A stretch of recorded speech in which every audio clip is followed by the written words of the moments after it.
I've got my 2 p.m. coffee, and my sons just got home from an indoor playground with my wife. So they're super tired out and about to go take a nap, which means it's going to be quiet for a little bit. So I'm doing great. How are you? I'm fantastic. I don't have a coffee, but I have a Coke Zero. Ooh. So if they wanted to sponsor us on the pod, I'd be down. One of my But faves. I don't think we're rolling with that yet. Not quite. Yeah. So, bro, just tell us a little bit about who you are. Maybe a little bit about your story. If anyone watching this is conversations. It's literally if Alex and I were at coffee and having a conversation, whether we're talking about life, marriage, ministry, whatever we're talking about. But yeah, tell us a little bit about who you are, your story, even. Yeah. Well, thanks for inviting me to a virtual coffee. I'm glad we're getting to catch up a little bit. We've interacted a little bit, but thanks for inviting me on. Thanks for listening, watching. Those of you that are watching and stuff. So my name is Alex Suber. I'm almost 30. My wife turns 30 actually in a couple months, so she's a little bit older than me, and I'm giving her a pretty hard time about that. But so I've spent the past decade right about just really pursuing God's will for my life. And I had a pretty radical moment my senior year of high school. I was a pastor's kid, but kind of typical pastor's kid, didn't really like the church, didn't really like the ministry because of what I'd seen happen. So I was planning on going to law school, had a lot of things lined up to go to LSU with scholarships and different stuff, and had this radical moment with God and knew that wasn't what I was supposed to do with my life, and had to have some really hard conversations with principals and advisors, and got told that you're ruining your life, you're stupid, what do you mean God spoke to you, all that fun stuff, which when you're 17, 18 and hearing an adult say that, it's like, wow, thanks for the confidence boost. Right. So just then for the next several years, traveled around. I worked for an organization that just helps support churches and build up churches and things. And so I traveled around, got a ton of different experience in different church environments. So smaller churches, larger churches, new churches, established churches. Really just, I kind of have the mindset, especially I feel like me and my wife are kind of leaving this phase now, but I'm kind of the mindset. Somebody told me when I was just kind of starting out on my own in life, in your 20s, just get experience, just, say yes, go out there. So I kind of, my life seemed really random there for a long time, but I know now, God was orchestrating all of that. Met my wife, and actually as I was working at a church, and she moved to Australia for 3 years, and we were just kind of friends, didn't really go on any dates, anything like that. And then reconnected actually while she was living in Australia, and started dating long distance, did that for 18 months. And at the same time, wow. I would not recommend it. But yeah, it was super difficult. Incredible. But I got to go there a couple times, so that was cool. And right around the same time that she was moving back, we got married right when she moved back. And then we also co-founded a church. We planted a church with my parents. And so for the past about 6 years or so, up until actually this past Sunday, which is a huge deal, we were the way we called it is senior pastor, lead pastor. So my parents were the ultimate kind of they were the top of the structure, but me and my wife led all of our teams, all of our staff, all of that sort of thing. So we did that for almost right at 6 years, and just got to, I know you know a lot about that. You've been involved with multiple church plants, I think, and just all the blood, sweat, and tears, the highs and lows that come with that, especially during COVID. We were not really set up for online church and stuff when COVID hit. So that was just a huge learning curve. And also for me, I feel like I was just kind of learning how to lead people a little bit. And then it's kind of, now you have to learn how to do things in a completely different way. And so up until this past weekend, and then we actually announced that we resigned as lead pastors and are still going to be involved with that church. That's going to be our home church, but we're now transitioning to more of a itinerant ministry, and then actually really believing God to provide where we can do more online ministry. So I really have a heart for what I call digital discipleship. I think other people may use that term too, but just creating resources for people. I know how much I've grown spiritually from, podcast and YouTube videos and all these different things. And I just really see a need out there. Like, there's a lot of stuff out there, but in comparison to how much content there is for like real estate marketing or whatever, there's really not a ton. There's definitely room for more. And I just think we're going to reach a lot of people online. So yeah, that's kind of our story. So I'm, married we'll be married 5 years in December, have 2 sons, Xander and Major. Xander's 2, Major's 6 months. So we're like in the parent life right now, dirty diapers and meltdowns and all that good stuff. So yeah, that's the semi quick version. No, I love it. There's so much to unpack. I think for anyone watching, I think it's really cool I've probably done 30 to 40 of these, and just how different each story is. And you can just see God's hand working through, like, literally start to finish. And it's just cool. Even like right now, we originally had this scheduled for last week, but how different the conversation will be this week as compared to last week. As this Sunday being your guys' Sunday where you resign from your current role, I think it's just so cool. So I'm super interested in what you said. You said digital discipleship. For anyone who doesn't understand what that is, maybe they're 60 years old and they're going to their church. They have a Facebook maybe, and they're just posting pictures of their grandkids once every 2 weeks. Tell us a little bit about what that is, because I'm obviously familiar, but maybe somebody else isn't. Yeah, well, the way that I like to look at it, especially if someone's maybe a little bit older than me and you, is I think it's just the next wave of reaching people via media. So several hundred years ago, we had the printing press, and a lot of people may not realize this, but when the printing press came out and the Gutenberg Bible was printed, it was actually very controversial. And because people thought, like, hey, the priest has to read the Bible, like the Bible at the church, like that's the holy one. I can't just take this home. This is like too holy. This is too big of a deal.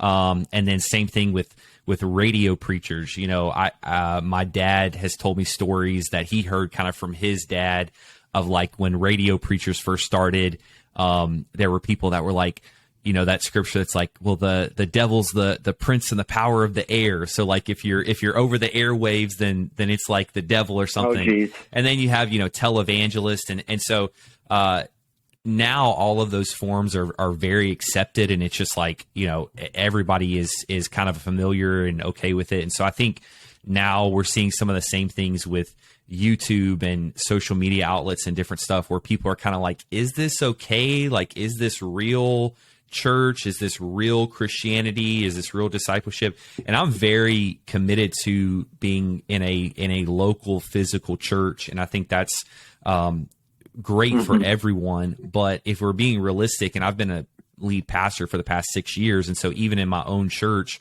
there's limitations of you're only going to be able to speak so often throughout the week, and in that preaching, say you have, typical church, probably 35 to 40 minutes, say 30 to 40 minutes.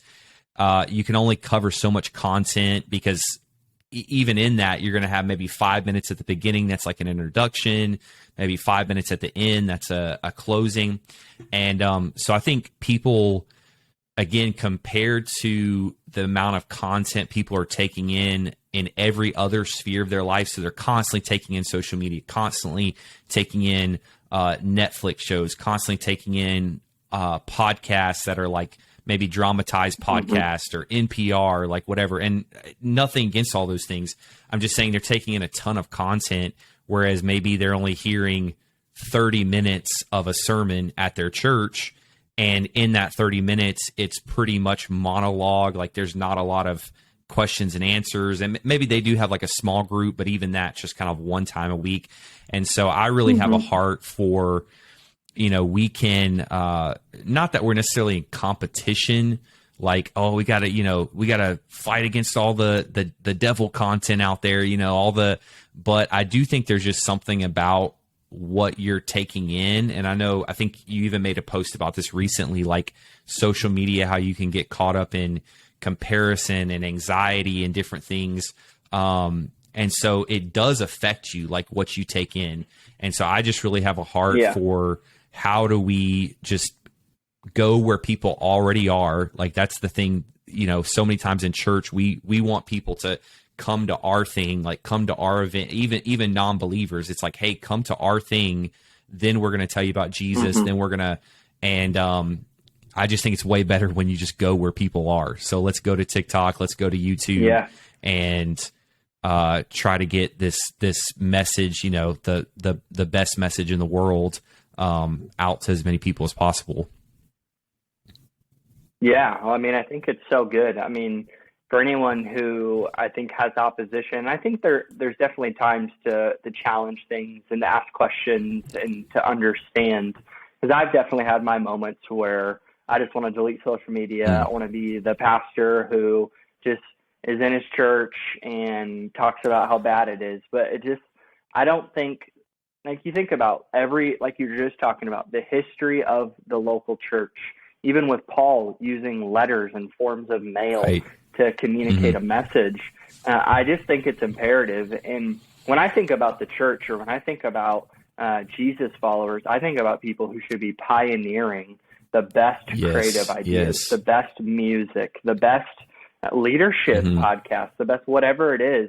I think that what we've done is we've just taken like a JV version of whatever people who don't believe in Jesus make, and then we're just the cheesy copycats, and it's like, I think now is a great time to see true pioneers come through. And I think we've seen that I'm just excited for you in this season to kind of jump out.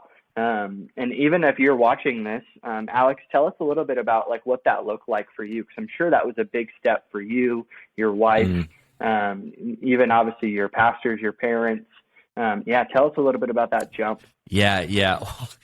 Just before I do what you said, that cheesy version, I don't know like how you grew up, but I knew like when I was growing up, like music, it was always like, okay, what's the Christian version of NSYNC? What's the Christian version of, whatever, what's the Christian version of Eminem? Like, okay, we have to get like the JV. Always. I love the way you put that. So yeah, for us, it definitely was a big step. We probably started thinking about it, praying like about a year ago.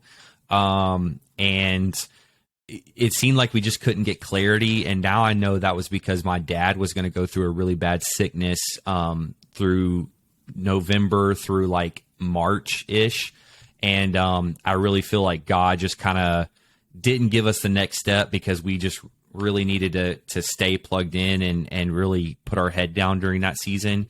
But yeah, for me, it was very interesting because when we planted Oasis and people would always ask me, I'm like, this is my thing. Like, I'm going to be here forever. I feel called to the city. We're here. And, it was very interesting because I started to feel just that like, and people that aren't as like church may not get these terms, but kind of that like grace, that like burden for like Oasis Church. Not that I loved it any less or that I was like mad at anyone or anything, but I just didn't have that same, really that weight that I think if you're a leader, especially a senior leader in a spiritual environment, you have kind of this weight where you're like, man, I'm leading these people, I'm guiding these people, in very heavy things, spiritual things. And so I kind of started to feel that lift. And so I was in this in-between season of like, okay, I feel like I'm not really doing that great of a job of being like a senior leader, but I don't really know like what else I'm supposed to be doing. And, and so we just began to pray into it. And I actually went on a time of 3 days of prayer and fasting that I got an Airbnb close to our house so that I could like be away, but still be close enough if my wife needed me, like an emergency with the boys or whatever, and just didn't do any social media, didn't do any movies or music or anything like that. Just like praying, fasting, listening to worship music. And I just really felt God begin to give me clarity and direction. But also I think the biggest thing is I began to feel a confidence. And that was the indicator that I knew we should take this step, because for me, I'm very much a planner. I'm very much like, begin with the end in mind, like work your way backwards. We right. We got to check off these 6 things before we get started. So to say, hey, we're going to leave this ministry position we're in without necessarily having something to step into right away, just for me, naturally, that's like, I would never. And so when I begin to get that through those 3 days, like I just begin to get such a confidence and such a faith. And that was like the indicator for me, because I just knew it was so opposite of what my like natural human desires would want. And I'm like, okay, if I feel this excited about it and this confident about it, no amount of like me just hyping myself up could do that. Because you know how we can do sometimes, like we can just like, man, this could be great. This could be awesome. And then when I came home on that 3rd day and began to share with my wife kind of some of the vision and some of the things I'd written down and stuff, she had that same just like, let's do this, let's go for this. And so yeah, that confidence is really the thing that kind of pushed us over the edge. And then of course we started to talk with like people in our life, our parents and different like spiritual voices we've let into our life. And of course they were like somewhat, which I'm thankful they were. Like if they were just like immediately like, yeah, sounds good, I'd kind of be like, did you actually think about it? Like, did you actually pray about it? Right. But they were like, no, we've seen this. And even when we announced, like there were people in our church that of course they were kind of a little like bummed and a little surprised and stuff, but they were like, wow, we've actually thought that this would happen, or like, this is so cool. Like, we're so excited for you. And all of those things were just like reassurance that we made that right decision. Yeah. Well, I think it's something that my wife and I, because we're right on the other side of a very, very similar season as you guys, there's just wind behind the season. I think like, and on to the next season. Like we were feeling this tug. We were feeling a confidence, like you even said, about our next step in our life as a married couple. And then there's just wind behind it. Like conversations were easy. People were in agreement with us. What I even found too was God was preparing people's hearts much more before I even brought it up. Wow. We're sitting at dinner with couples and about to tell them, hey, this is our season of transition. Like, here's what's happening. And they all just smile and they're like, we knew it. And just the reassurance of knowing that God does speak through the multitude, like Scripture says, and us having counsel is imperative. So talk to me a little bit about that. I think that's something in our generation that I think is definitely over-spoken about, how we don't honor or we don't listen, which I think can be true in moments, but I also think we do a great job of that. So as a pastor, as a leader, talk to me about a scenario, or even right now, what it means to honor people in your life who are speaking into you. Yeah, that's a great question. That's something that because like you said, it's so said about our generation that like we're not that way. And we obviously wanted to do it anyways, but on top of that, we're like, hey, we want to be so intentional that we make sure we honor people, that we make sure we do things with clarity, that we don't cause any confusion for the church or like any disruption. So we, of course, the first thing, I talked to my parents first, who are our pastors. So that was one thing that was very important to me, is I didn't want to talk to even very close friends of mine. I wanted them to be the first people that I brought this to, of here's what we're feeling, here's what we're praying about. one, because the most important is because I honor them and want to know what they have to say about it, but also I just wouldn't want them to hear it from someone else, or wouldn't want them to feel like, oh, well, you care about everybody else's opinion, before our opinion. And so I was very intentional with that, of where I went to them first. And then I think what I've found kind of on the other side of like being a pastor is a lot of people, when they come to you for advice, they're really just looking for affirmation, and they're really just wanting you to be like, yeah, that's great. Go do that. That's awesome. Yeah, go marry that person. Yeah, take that job. And I've found that sometimes people they'll just go around until someone affirms them. So they'll go to you and ask for advice, but then if you are like, hey, I'm not sure about that, or let's pray about that or whatever, they'll maybe go. So we would have, again, this personal experience, like someone would maybe come ask me something and I'd be like, no, I don't think it's a good idea. And then they'd kind of go ask like one of our other like elders, and I'd be like, wait, like why, and it's kind of that whole thing. Like if you were, when you were a kid, like you'd ask your one parent something and they'd say no. So you'd go to the other parent and be like, hey, what do you think? And then if they said yes, you'd go back and be like, well, Dad said I could. So I'm very big on like, find people that you want to speak in your life, and those are the people. Now, they may not be forever. Like I have people in my life that spoke into my life at one season, but no longer do. So it's not necessarily a forever commitment, but I think you need to have like, okay, these are the three people, or I think it's great if you're married, if you can have like couples, like these are the three couples that they're going to speak into our life. And yes, other people can give us like, yes, we can take wisdom and stuff from other people, but these are the ones that we're actually going to like put weight behind. So we're not going to say, okay, well, these three people, but they said no. So we're going to find a new mentor or a new pastor or a new elder in our life or whatever. So I think, for those that maybe somebody that's trying to do that is like, find those people, and then, let them know like, hey, just constantly like, hey, I trust, what you say. Like, I believe in what you say.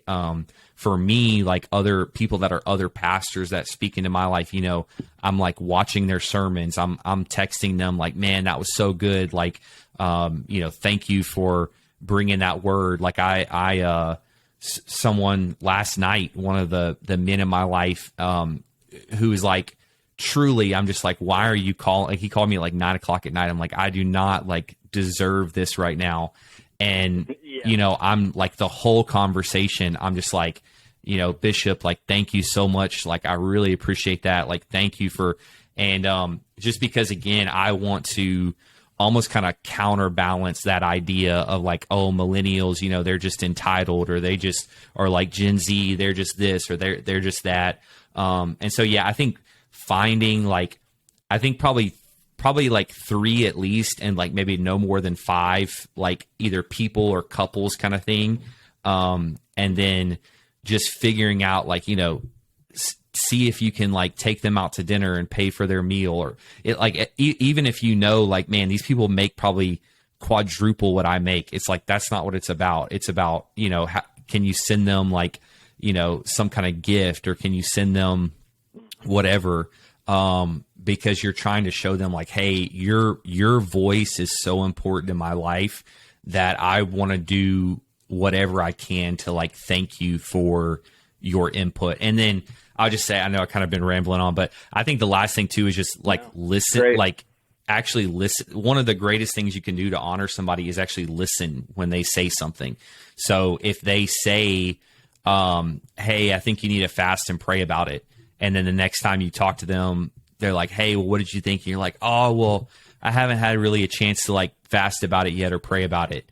It's like, well, then why are we, like, in my mind, I'm like, then why are we having this conversation again? Because like, that's what I told.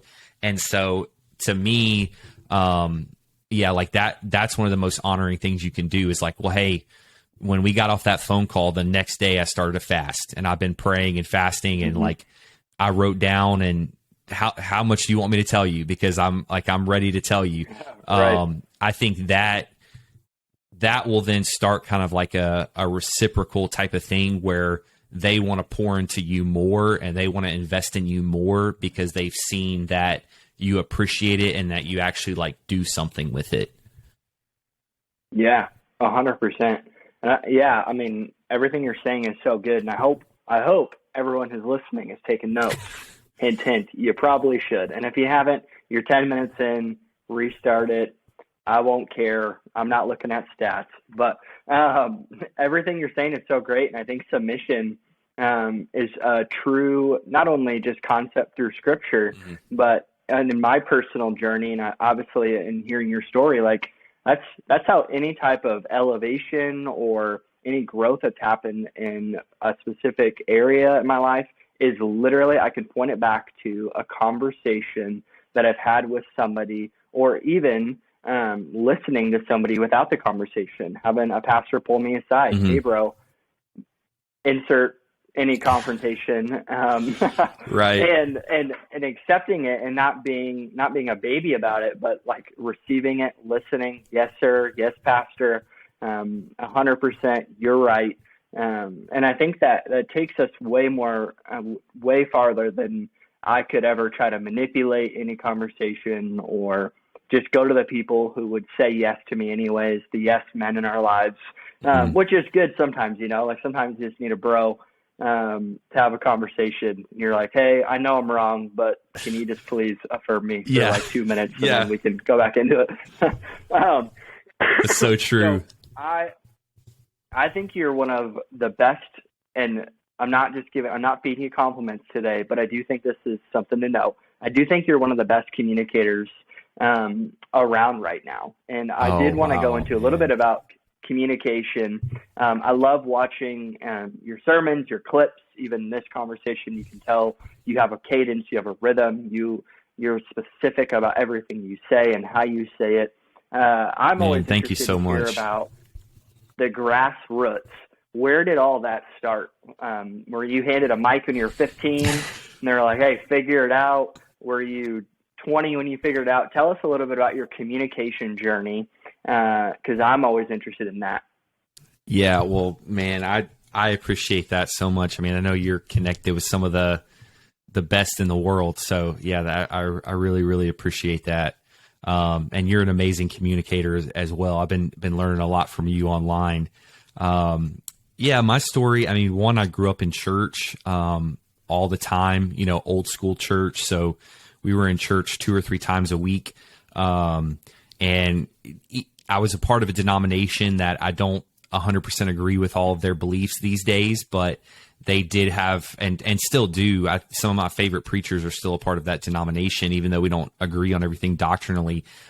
Just an amazing heritage of preaching. It's just that they put a very high value on preaching the word of God, but also the style and the effectiveness of preaching. So I grew up in that. My dad, has been preaching my whole life. But I never did, I wasn't the kid that was, wanting to be a preacher his whole life, like I said earlier.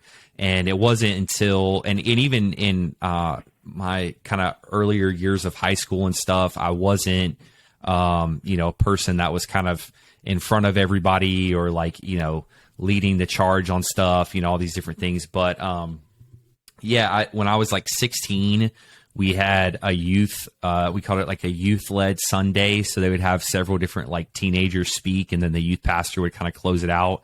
So my dad asked me, because I think it's kind of one of those things like the pastor's son has to be one of the 3, or they're going to feel like he's like a hellion or something like that. And one of the things that one, bro. Yeah, one of the things that he told me, or he told all of us, and I still use this advice like to everybody that asks, is he said find 3 different preachers that you just receive from them. So it may not necessarily be anything in particular, but you just connect with them, you just receive from them. So because there's something inside of you that's like awakening when they speak.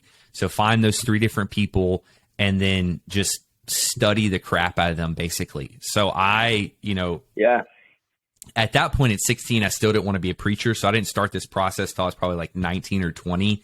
But when I was 19, 20, I just started to where I could, the certain speakers that I listened to and that I followed, I could tell you exactly how they write their sermons, how they do their transitions, how they read scriptures, you know, all this different stuff, like even different passages where David and Goliath, I'd be like, oh yeah, this is the point they pulled out of that or whatever. And I think, I'm not sure who said it, but that whole quote of like imitation before innovation type of thing. So I just learned how to kind of imitate well. And I never did because my dad would have probably slapped me upside the head, but I never like copied sermons, but I definitely copied like style and cadence and different things like that. Yeah. And then I think it was just after kind of figuring out all those things, then you start to pull, okay, but what is really my voice? Not just echoing someone else. So yeah, I would love to be as funny as this person, but I'm really not that funny. Or I would love to be like as emotional and like cry in every sermon as this person, but that's not really me. You know, finding those different things and then creating kind of your own formula of this is how, you know, when I look at a text, this is how I start to break it down. This is how I like to structure my, whatever it is, sermons or leadership lessons or any of that. And then the last thing is I think just getting like what I say, getting your reps in.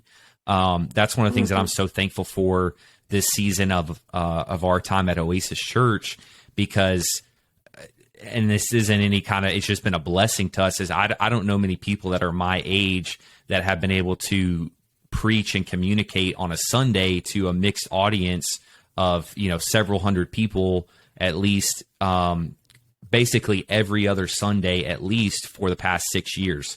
And at certain times, right, you know, I would be preaching 12 weeks in a row, 10 weeks in a row, whatever.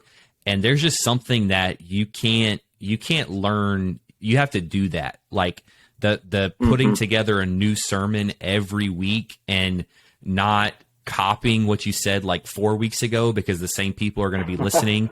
And especially if you're like our church where you have like multi-generational. So we have like, we call them some seasoned saints, and like, they're going to remember what you said. So you're like, man, oh yeah, I should have saved that for this week. That there's just a, you know, like I said, it's been a blessing. There's just like you start to get in a rhythm, a routine. You start to figure out like, hey, this is kind of where things, like you said, I think earlier, like that wind behind it, that momentum behind it. So yeah, I guess all the just, you know, finding those people that you can kind of emulate at first, and then getting your reps in. And I did, like when I first started in my early 20s, 21 through probably 23, not those entire years, but there were certain times where I didn't have any opportunities to preach. And at that time, you know, that would have been like 2014. So I don't even think video was on Instagram yet. So there wasn't even really social media platforms to kind of do it on. Nobody was preaching on YouTube or anything. So I felt like I was like, hey, one day I'm going to be preaching consistently. At that time, I was like looking towards being a youth pastor. That was kind of like the audience I was thinking. So I started writing a message every week, and I would I mean, it's pretty like cheesy, pretty funny, but I would preach it just to myself, just to get in that routine of I have to put in that work every week so that it becomes easier every time. And, so that when I did get the opportunities, it was like, oh yeah, let's go. I'm ready to go. And then I also had like a ton of sermons I could just pull out, that was nice too. Right. Yeah. Well, even that last thing you just said, I think that's something that I would advise any person, no matter if you're a preacher, if you're a leader, if you want to start a coffee shop, like act like you're in the job before you're in the job. Like, I think there's some confidence to that. And I think that, because when you get on a platform, people can tell if you've been there or you haven't. And you might not have literally been on a platform before, or been on a stage, or been in a business seat, but you could have been 5 years before that, when you're processing it with somebody, or creating new ideas. So that's so good. And I do have to share a super funny story about communication. So please. Because communication is only effective as the person receiving it. They have to be able to understand what you're saying. Wow. So it's like maybe 8 months ago, I was preaching a message on freedom, like clear as day. Like this is not a cakewalk, but a true, it's a sermon on freedom. Like I truly wanted people to walk out with freedom. Okay. So this guy walks up to me. He's like 60, and he goes, "Hey man, I'm so thankful you preached on freedom. I'm no longer a U.S. citizen."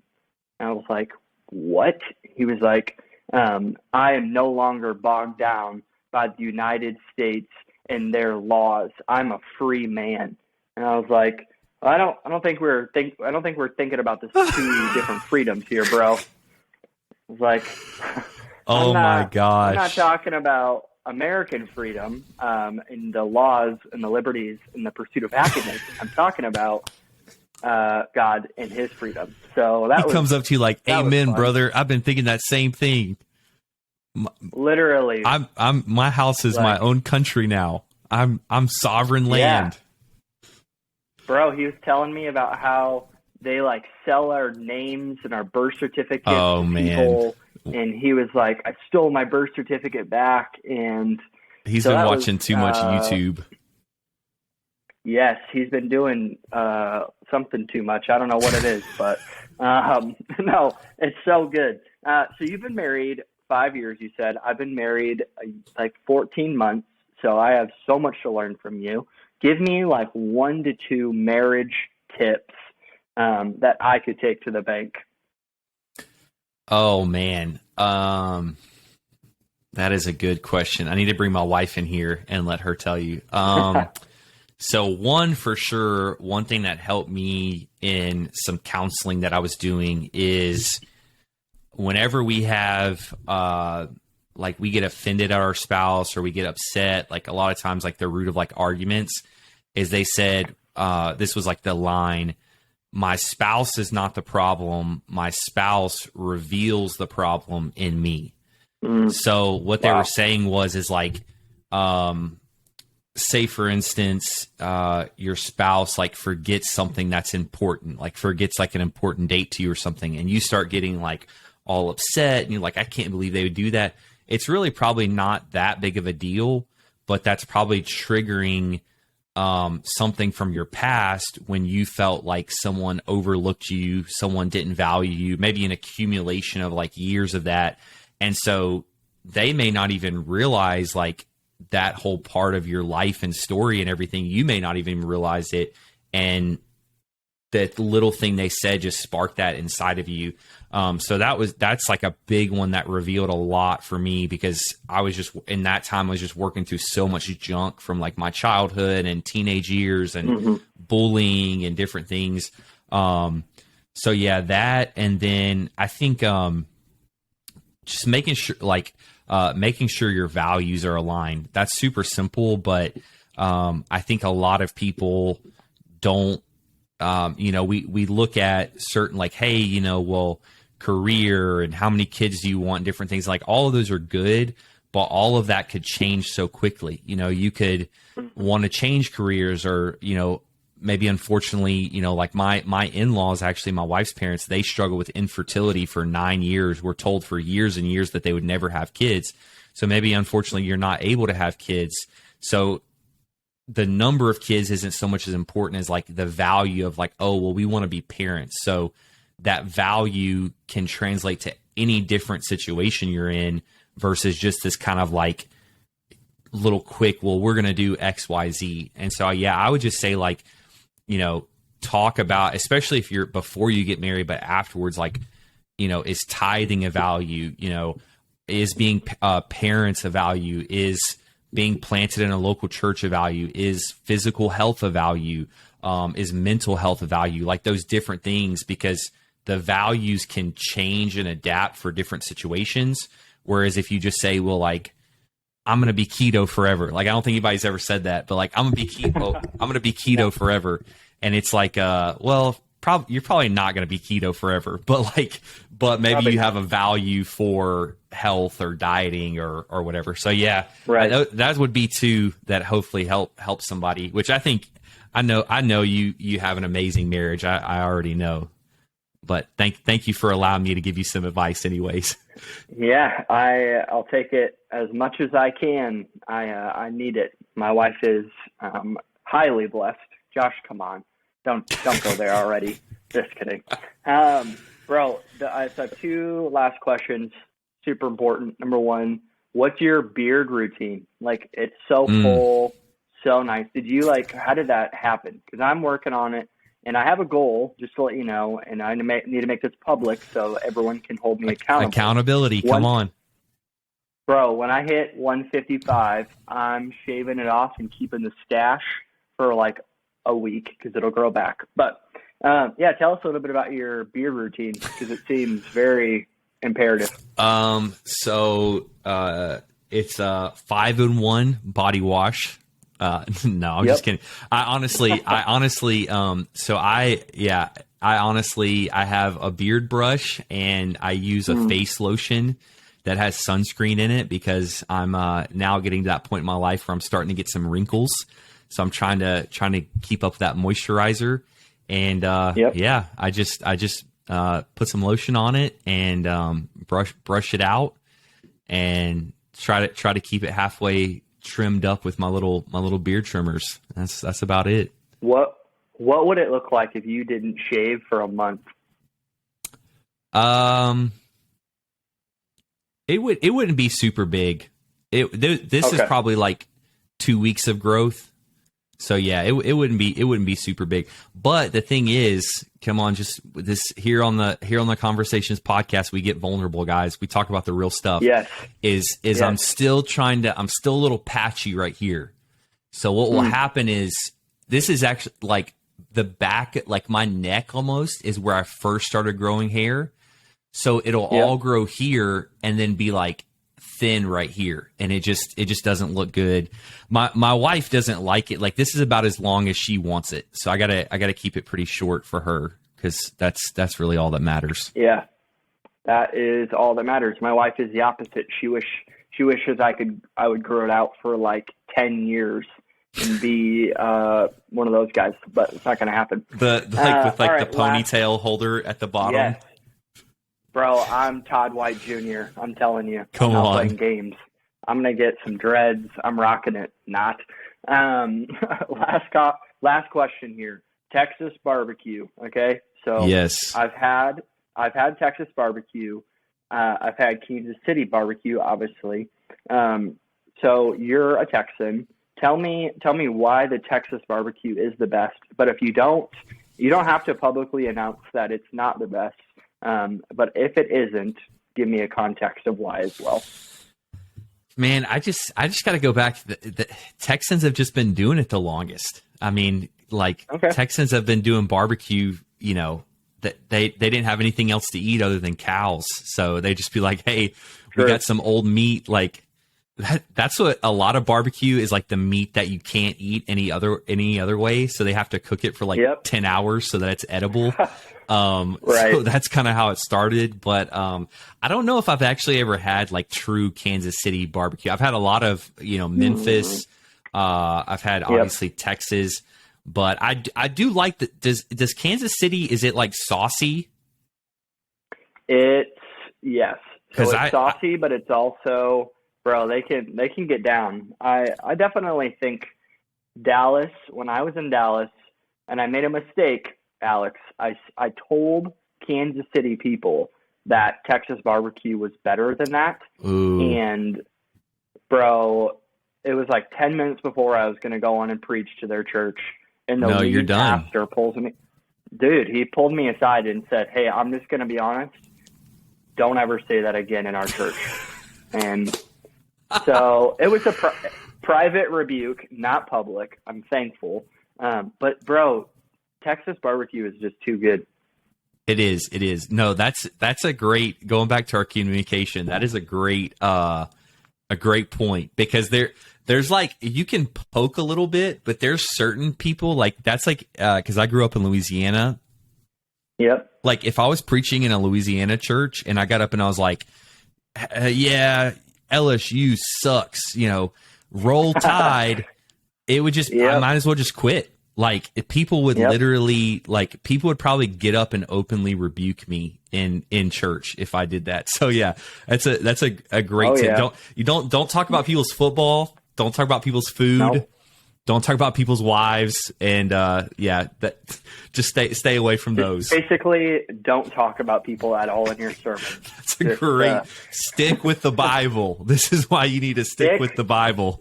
Stick with the Bible because, I mean, I'm in Idaho, and obviously, you think Idaho, you think potatoes. Nobody got the joke. Nobody cared. They were like, "Bro, I haven't touched a potato in 10 years." So that was cool. So. Alex, if you ever come to Nebraska and preach, when you come to Nebraska, don't bring up corn. Nobody cares about corn. I live in the city. We have a population of 1 million people. So we'll end with that. Yeah, everybody's like in their like skinny jeans and like beanies and tattoos. And you're like, yeah, all you corn farmers out there. Yeah. Bro. You'd be surprised. That's like the thing when people, like when my wife was in Australia and stuff, like people think that like Texans like ride horses like to the grocery store. And same thing, like you said, I mean, Austin's got like, I think close to like 3 million people now in the metro area. So it's like we've probably got more Teslas than horses around here right now. Yep. It is 2022, folks. Alex, thanks so much for being on, bro. I hope that you had fun just as much as I did. It was super fun, and I hope that anyone listening to this, you got a lot out of it. I'm sure Alex and I could sit probably for 4 hours and have conversations, which we do offline, but we don't need to get into it. But yeah, thanks for being on, man. Well, hey, thank you, dude. This is such an amazing thing that you're doing. I'm super passionate about anything we can do to like get more people's story out there and get more, because I think everybody has like something they can add to conversations and add to people. So yeah, just thank you for doing this and bringing on different voices and inviting me to be on here. Super honored. Hopefully can talk